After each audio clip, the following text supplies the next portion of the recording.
Hey everyone, कैसे हो आप लोग? वेलकम बैक टू फ्यूचर की सोच। और आज का टॉपिक है समथिंग जो हम सबने सुना है पर शायद पूरी तरह समझा नहीं।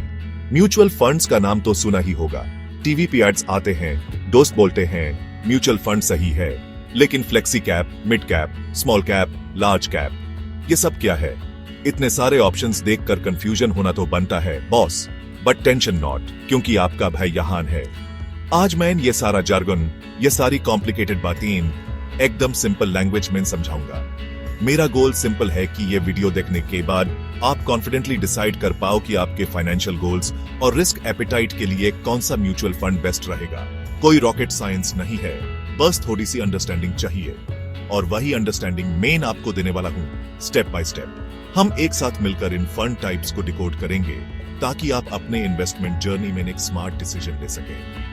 तो कुर्सी की पेटी बांध लो, दिमाग के दरवाजे खोल लो और रेडी हो जाओ म्यूचुअल फंड्स की दुनिया में एक डीप डिव करने के लिए। Remember, knowledge is power, specially जब बात आपके हार्ड अर्न्ड मनी की हो।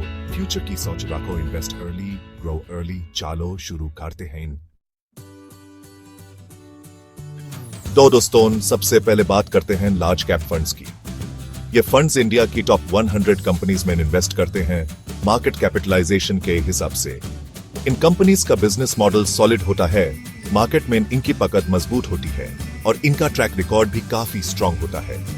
क्योंकि ये कंपनीज इतनी बड़ी और स्टेबल होती है तो इनमें इन्वेस्ट करना कंपैरेटिवली कम रिस्की माना जाता है।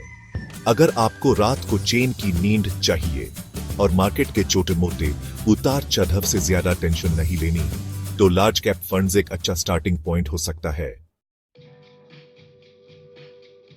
चलो अब लार्ज कैप से थोड़ा आगे बढ़ते हैं और बात करते हैं मिड कैप फंड्स की। ये कंपनीज लार्ज कैप से छोटी होती हैं, लेकिन स्मॉल कैप से बड़ी। ये वो कंपनीज हैं जो इंडिया की टॉप कंपनीज की लिस्ट में 101 से लेकर 250 रैंक तक आती हैं। क्योंकि ये कंपनीज अभी भी ग्रो कर रही हैं, इनमें growth potential large cap companies से ज्यादा होता है। अगर आप थोड़ा रिस्क लेने को तैयार हो और आपको स्टेबल बट मॉडरेट रिटर्न से थोड़ा ज्यादा चाहिए, तो मिड कैप फंड्स आपके रेडार पर होने चाहिए। अब आते हैं स्मॉल कैप फंड्स पी। ये हैं मार्केट के छोटा पैकेट, बड़ा धमाका वाले कंटेंडर्स। स्मॉल कैप कंपनीज वो होती हैं जो मार्केट कैपिटलाइजेशन के हिसाब से टॉप 250 कंपनीज के बाद आती हैं। मतलब ये कंपैरेटिवली बहुत छोटी कंपनीज होती हैं, शायद आपने इनका नाम भी ना सुना हो, लेकिन इनमें ग्रोथ का पोटेंशियल सबसे ज्यादा हो सकता है। लेकिन दोस्तों, यहाँ एक बहुत बड़ा बट है। जहां हाई पोटेंशियल ग्रोथ है, वहां हाई रिस्क भी है। जब मार्केट रिकवर करता है या बुल रन में होता है, तो स्मॉल कैप फंड्स सबसे तेजी से ऊपर भी जाते हैं और जबरदस्त रिटर्न्स दे सकते हैं।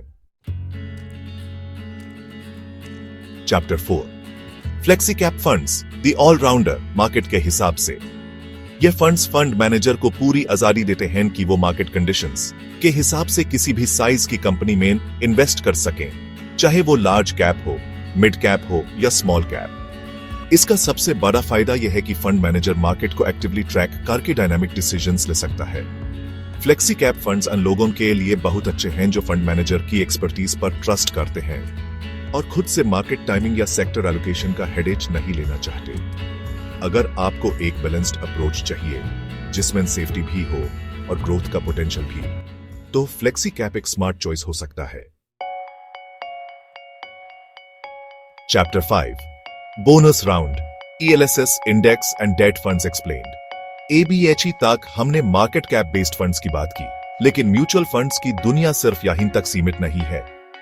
कुछ और भी कॉमन फंड टाइप्स हैं जिनके बारे में आपको पता होना चाहिए। सबसे पहले बात करते हैं ELSS की, यानी इक्विटी लिंक्ड सेविंग्स स्कीम। इसका सबसे बड़ा अट्रैक्शन है tax benefit. AP section 80C के तहत RS1 5 लाख तक का टैक्स डिडक्शन क्लेम कर सकते हो ELSS में इन्वेस्ट करके, लेकिन इसमें 3 साल का लॉक इन पीरियड होता है। मतलब आप 3 साल से पहले पैसे नहीं निकाल सकते। दूसरा पॉपुलर ऑप्शन है इंडेक्स फंड्स। ये फंड सीधे सीधे मार्केट इंडिसेस जैसे निफ्टी 50 या सेंसेक्स को ट्रैक करते हैं।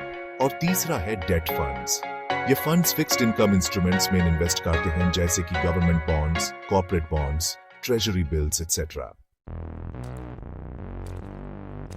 चैप्टर 6। तो फाइनल डिसीजन क्या है? आपका फंड, आपका रूल। इतनी सारी इंफॉर्मेशन के बाद शायद आप सोच रहे होंगे कि अब मैं क्या करूं, कौन सा फंड मेरे लिए बेस्ट है। देखो, इसका कोई one size fits all answer नहीं है। हर इंडिविजुअल की फाइनेंशियल सिचुएशन, उनके गोल्स, उनकी रिस्क लेने की क्षमता और उनका इन्वेस्टमेंट होराइजन अलग अलग होता है। सबसे इंपॉर्टेंट चीज है सेल्फ अवेयरनेस। नॉलेज हाई आपका सबसे बड़ा हथियार है। रिसर्च करो, समझो और फिर इन्वेस्ट करो। उतरो अब बॉल आपके कोर्ट में। तो यह था हमारा deep dive into the world of mutual funds. मैं उम्मीद करता हूं कि अब आपको large cap, mid cap, small cap, flexi cap और दूसरे फंड टाइप्स के बीच का डिफरेंस अच्छे से समझ आ गया होगा। मेरा मकसद यही था कि आपको सिंपल भाषा में वो सारी इंफॉर्मेशन मिल जाए जिससे आप अपने लिए एक बेहतर इन्वेस्टमेंट डिसीजन ले सकें। अगर आपके मन में अभी भी कोई सवाल है या आप किसी स्पेसिफिक टॉपिक पर वीडियो चाहते हैं तो नीचे कमेंट्स में जरूर बताइएगा। और याद रखो, फ्यूचर की सोच रखो, इन्वेस्ट अर्ली, ग्रो अर्ली। मिलते हैं अगले वीडियो में, तब तक के लिए इन्वेस्ट करते रहिए, सीखते रहिए। बाय।